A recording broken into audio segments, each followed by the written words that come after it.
ज़रा सोचो, वो जो 2 बच्चों की जान गई है, उनका फादर मिलिट्री में है, बीएसएफ में, वो कहीं और बिहार में उनका पोस्टिंग है और वो वहाँ पे देश का सुरक्षा में खड़े हैं और उनकी बच्चों की, उनकी फैमिली का सुरक्षा कौन करे। वहाँ के लोगों का हालत इतना बुरा है कि न्यूज़ में पता चल रहा था कि वो लोग का फेस इतना डरा हुआ है, वो लोग ऐसे सहमी हुए हैं कि पता नहीं क्या हो जाए, पता नहीं हमारे बच्चे या फिर हम में से कोई कल सुबह का सूरज देख पाए या फिर ना देख पाए।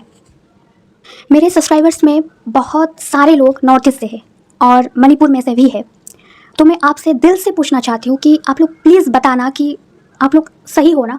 मैं सच में जानना चाहती हूँ, वरना मेरी चैनल कोई इतना बड़ा चैनल नहीं है कि हाईलाइट हो जाएगा या हो जाएगा। नमस्ते दोस्तों, तो कैसे हो आप लोग? अच्छे हो ना? मस्त रहना एकदम। दोस्तों, आज हम बात करेंगे हमारे ज्वेल ऑफ इंडिया की, जी हमारे मणिपुर की, जो अब अपना चमक खोने बैठा है। 7 अप्रैल रात के लगभग 1 बजे जब पूरा देश सुकून से सो रहा था, तब मणिपुर के बिष्णुपुर डिस्ट्रिक्ट के 2 मासूम बच्चे हमेशा के लिए सो गए। 5 साल का बच्चा और उसका 6 महीने की छोटी सी बहन। आज हम बात करेंगे उस बढ़ते आग की जो पिछले 3 साल से जलते आ रहा है, विथ सॉल्यूशंस। पहले फैक्ट पर नज़र डालते हैं, क्योंकि बिना डाटा के कोई भी रियल टॉक अधूरी है। 7 अप्रैल की रात के लगभग 1 बजे होंगे। मोइरंग ट्रोंगलाओबी, बिष्णुपुर डिस्ट्रिक्ट, मणिपुर, कुकी मिलिटेंट्स की बॉम्ब अटैक। और फिर एक ही परिवार के 2 मासूम बच्चे हमेशा के लिए सो गए।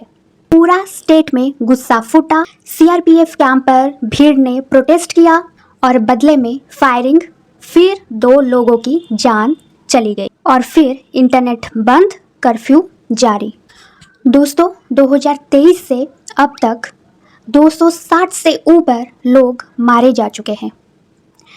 50-60 हज़ार लोग अब भी कैंप्स में हैं।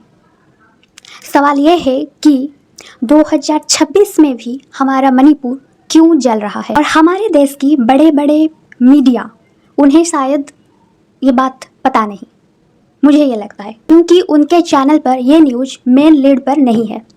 उन्हें कोई सेलिब से फुर्सत मिले तब ना। अब आते हैं सबसे कड़वी सच्चाई पर। यह लड़ाई अब सिर्फ 2 समुदाय की नहीं रही। रिपोर्ट्स के मुताबिक म्यांमार बॉर्डर हमारी सबसे बड़ी चिंता बन गई है। म्यांमार में चल रही इंस्टेबिलिटी के फायदे उठाकर वहां के लोग इलीगल तरीके से बॉर्डर पार कर रहे हैं। ये बाहरी लोग यहां आकर खुद को लोकल बताकर यहां रह रहे हैं और हमारे डेमोग्राफी को बिगाड़ रहे हैं। वो बॉम्ब जो सिविलियंस पर गिर रहे हैं, उनका सोर्स क्रॉस बॉर्डर स्मगलिंग है। हमारे आर्मी और आसाम राइफल्स बहुत कठिन पहाड़ियों पर ड्यूटी कर रहे हैं, लेकिन दुश्मन इन्हीं पहाड़ और जंगलों का फायदा उठाकर हमारे देश को अंदर से डिस्टेबलाइज कर रहे हैं। सिर्फ सवाल उठाने से कुछ नहीं होगा, हमें समाधान चाहिए। 1643 किलोमीटर लंबी म्यांमार बॉर्डर पर स्मार्ट फेंसिंग और एआई बेस्ड सर्विलांस की तुरंत ज़रूरत है। हर उस शख्स की पहचान होनी चाहिए जो बाहर से आकर गलत पहचान के साथ रह रहे हैं। लोकल लोगों की आइडेंटिटी बचाना हमारी प्रायोरिटी होनी चाहिए। हमें दुश्मन की डिवाइड एंड रूल स्ट्रैटेजी को समझना होगा। हम जितने आपस में लड़ेंगे, बाहरी ताकतें उतने ही फायदे उठाएंगे। ज़रा सोचो, वो जो 2 बच्चों की जान गई है, उनका फादर मिलिट्री में है, बीएसएफ में है, वो कहीं और बिहार में उनका पोस्टिंग है और वो वहाँ पे देश का सुरक्षा में खड़े हैं और उनकी बच्चों की, उनकी फैमिली का सुरक्षा कौन करे?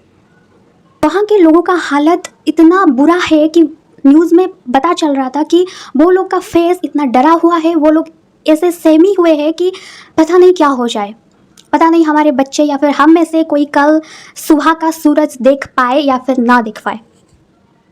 मेरे सब्सक्राइबर्स में बहुत सारे लोग नॉर्थ ईस्ट से हैं और मणिपुर में से भी है, तो मैं आपसे दिल से पूछना चाहती हूँ कि आप लोग प्लीज़ बताना कि आप लोग सही हो ना। मैं सच में जानना चाहती हूँ, वरना मेरी चैनल कोई इतना बड़ा चैनल नहीं है कि हाईलाइट हो जाएगा या हो जाएगा। मैं आप लोगों के लिए यहाँ पे बोल रही हूँ।